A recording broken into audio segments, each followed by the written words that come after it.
Le 18 décembre 2024, la Côte d'Ivoire a rejoint la communauté internationale pour célébrer la Journée internationale des migrants. L'événement, organisé à l'hôtel du district d'Abidjan Plateau, a rassemblé des acteurs clés, dont la ministre Belmondo Dogo, chargée de la cohésion nationale, de la solidarité et de la lutte contre la pauvreté, ainsi que plusieurs personnalités du corps diplomatique. Cette année, le thème retenu, Chaque vie compte, dites non à la migration irrégulière, a résonné comme un appel à la prise de conscience collective face aux dangers liés à l'exil clandestin. Aujourd'hui, nous célébrons les migrants comme des acteurs essentiels du développement. Cependant, nous ne pouvons pas ignorer les réalités difficiles auxquelles font face de nombreux migrants. Risques d'exploitation violente, pertes humaines, tragiques. Ces 10 dernières années, c'est plus de 50 000 migrants qui ont perdu la vie sur les routes migratoires à travers le monde. Ces chiffres sont un appel à l'action pour protéger les plus vulnérables et éradiquer le trafic illicite de migrants, la traite des êtres humains.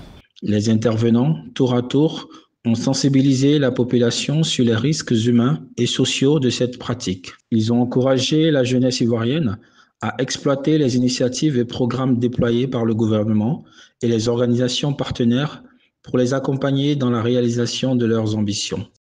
Avec nos partenaires, nous travaillons d'un avenir qui fera de la migration d'un choix sûr, régulier, volontaire et éclairé.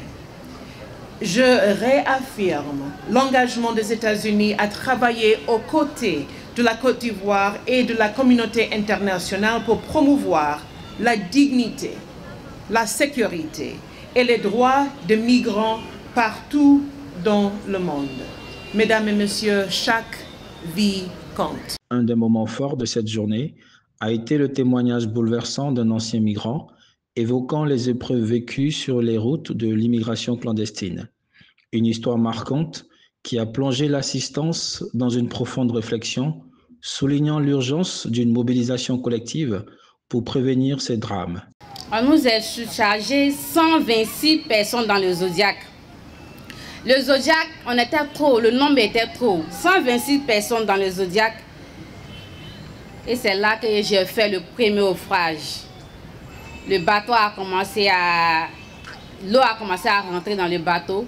De 126 personnes, nous nous sommes retrouvés à 82-83 personnes.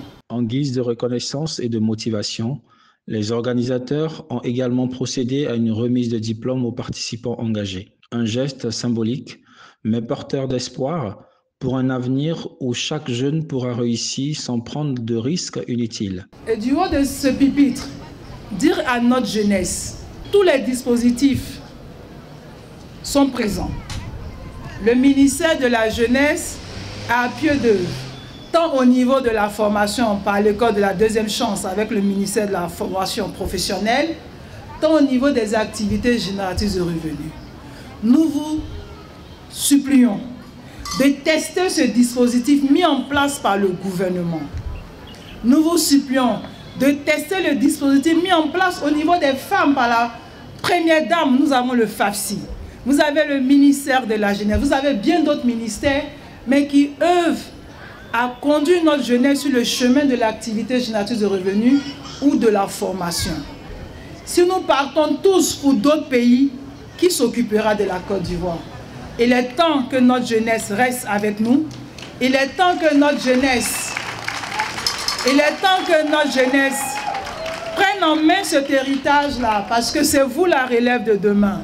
Ce rendez-vous a rappelé avec force que chaque vie est précieuse et qu'un autre chemin plus sûr est possible pour bâtir ses rêves. Car, en fin de compte, on est mieux que chez soi, dans un environnement où l'on peut contribuer au développement de sa communauté et grandir en toute sécurité. C'est un événement important qui a été souhaité par les Nations Unies il y a maintenant 24 ans, puisque ça a été créé en 2000. Et pour considérer toutes les facettes de la migration. C'est-à-dire que la migration, c'est jamais tout bien ou tout mal. C'est évidemment quelque chose de fondamentalement humain, avec des gens qui se sont toujours déplacés et qui continueront à se déplacer. Et donc ça a un côté très positif en termes d'échanges entre les pays.